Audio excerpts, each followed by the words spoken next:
Hello everybody. In this video, we're going to look at creating a Flex container. So let's get to it. So I have the code and the app of the code in front of me right now. And if you look at the output, you can see we have two containers, right? Each container contains 4 elements, numbered 1 to 4. And if you look at this markup here on the left, you can see two parent containers with children inside of it, numbered 1 to 4.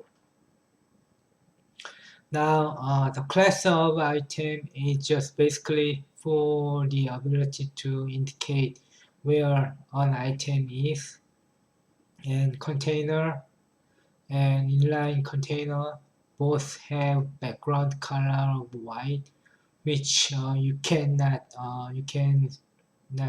really see at the moment, but just keep that in mind. Also, each item has a level of padding around it, so you will understand more what that looks like in a minute when we convert these two elements to be Flexbox containers. So let's go about doing that. So I am gonna jump over to the first container basics file, and I'm going to create a selector for our container, which is the first Flexbox container over here, and then gonna changing the display property and set it to something called flex. Now if I save this, what we are going to get now is basically the element that still goes to the full width of the screen. However, the items now inside of it are flexing from left to right and only are as big as the content and the padding that's inside of it. As you can see, the numbers go from 1 to 4, starting from the very left hand side and spanning as far as it needs to go to fit all 4 items. But the container is still full width, acting like a black label element. So that's basically a black label flex container. Now for an inline one, which I've given a class inline container, I can use the display property again. This time I use inline-flex, and if I save this, the items still behave the same way. However, now we do not see the rest of Flexbox container spanning all the way across here because they are only going to as wide as the content that is inside of it. Okay. So just a bit of an important distinction there between the two different types of Flexbox containers, but an important thing to understand. Okay. In this time, we are going to look at changing the main axis direction. So let's get to it. So before I get into the actual aspect of changing the direction on the main axis or direction of flex, I just want to cover a couple of things here. The first thing is that the containers are all fixed width and height, and the items inside of them, the full height of the container.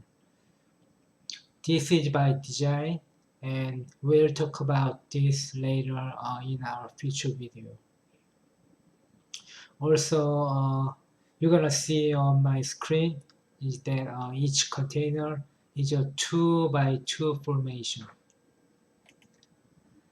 Now this is because of the width, the window I have here, but for you guys, it might not something like this where it's all the way across. So for now, just understand, I've got a 2 by 2, but it's only for the purpose of showing all the containers on the screen, okay? So the two things I just want to point out quickly.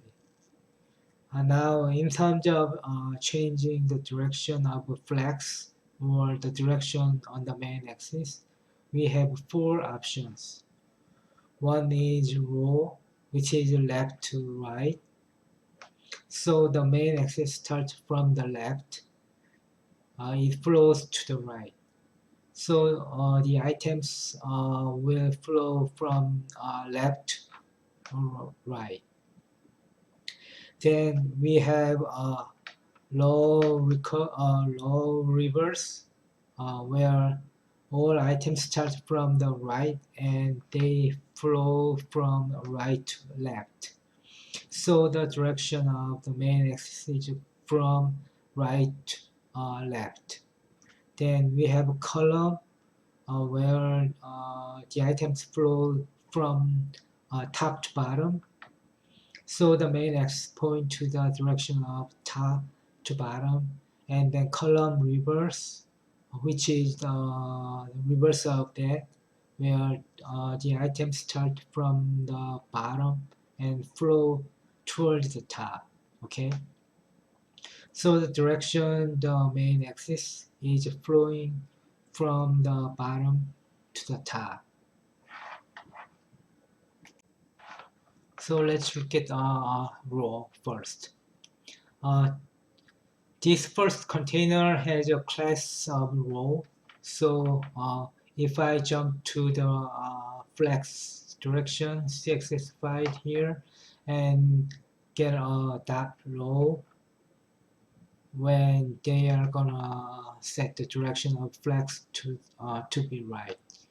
So to do that, we just type flex direction and we give it a value of row now.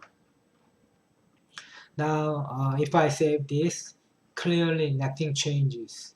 And nothing changes because row is the default. Okay?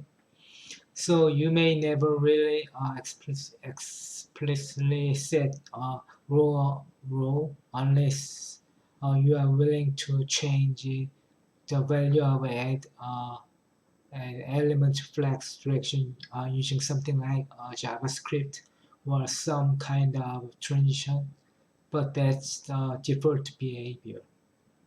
So next one is row reverse.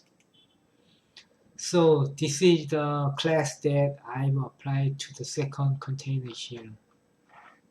So if I come in and change the flex direction on this one to row dash reverse, you are going to see it flow from the right left is already indicates the row.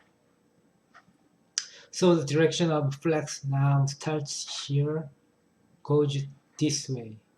So that's where reverse. Now for column is pretty straightforward.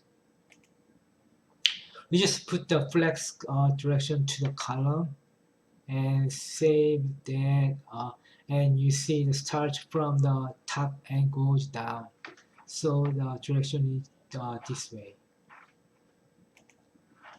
And then lastly, column reverse, like I said, So flex direction is set to column dash reverse and save that, and then you can see it then you can see it starts from the bottom of the container and it flows upwards towards the top of it. So the direction of the main axis in this way. So that's pretty much all we need to know in terms of changing the direction of the main axis. In the next video, we are going to look at wrapping just as we have already indicated in this video in regards to setting the width of the window. So I'll see you in the next video. Thanks for watching video.